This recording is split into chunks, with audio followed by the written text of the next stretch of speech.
Donc d'après la question petit 2, sur moins l'infini 0, on a montré que f de x est inférieur strictement à g de x.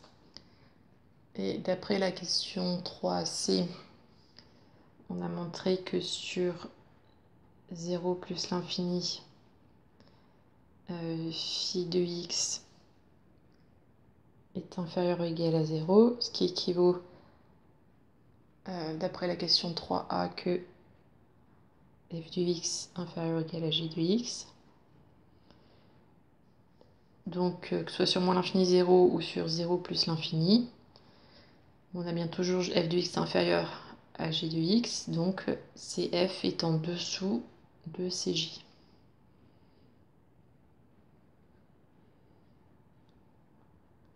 Donc sur R, cf est en dessous de cj.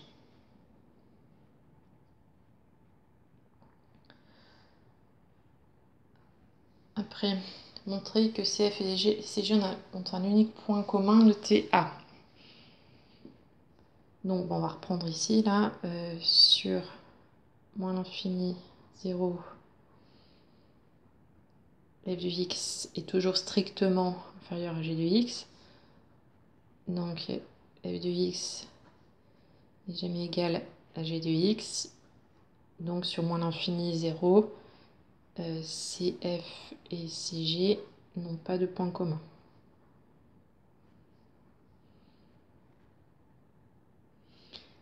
Et sur 0 plus l'infini,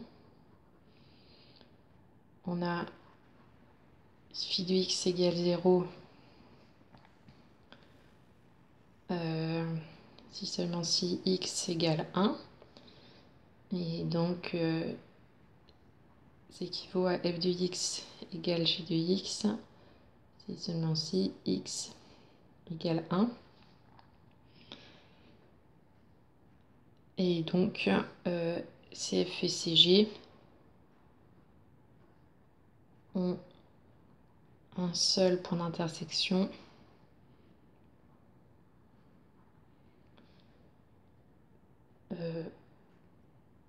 à d'abscisse 1.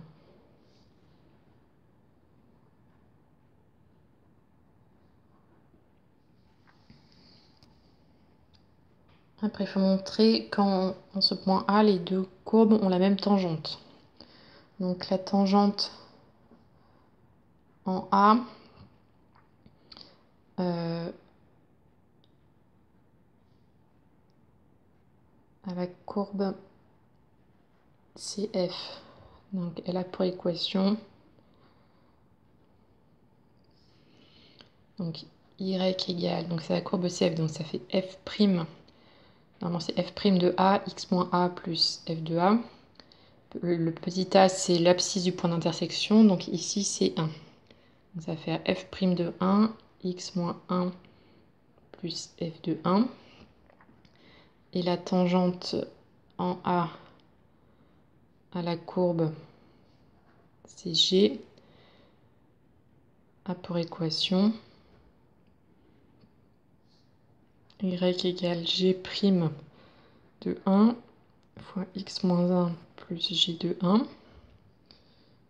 Donc les deux courbes ont la même tangente, si et seulement si f' de 1 égale g' de 1 et f de 1 égale g de 1.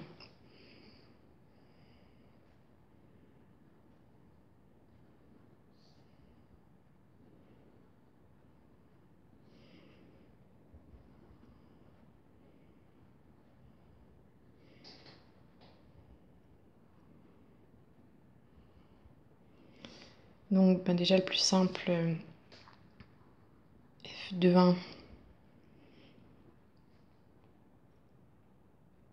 c'est égal à 1e 1 moins 1 au carré. Ça fait 1e puissance 0. Donc 1 fois 1, 1. Et g de 1 égale à E1 moins 1. Donc E puissance 0, ça fait 1. Donc déjà, ça c'est bon. Après pour les dérivés, Donc f', est-ce qu'on l'avait calculé f'? Oui, on l'avait dans la question, la partie A, donc f' de 1. Donc ça fait 1 moins 2 fois 1 au carré E 1 moins 1 au carré. Donc 1 au carré 1, 1 moins 2, moins 1. E 1 moins 1, 0. Donc moins 1 fois 1, moins 1. Après la dérivée de G, on ne l'a pas, donc on va déjà la calculer. Donc G c'était E 1 moins X. Donc pour dériver ça, c'est du type E de U, donc ça sera U' de U. Donc U' ça fait moins 1, E de U. Et donc G' de 1 fait moins 1, E 1 moins 1. Donc moins 1 fois E de 0. Et donc ça fait moins 1. Donc les deux courbes ont la même tangente au point A.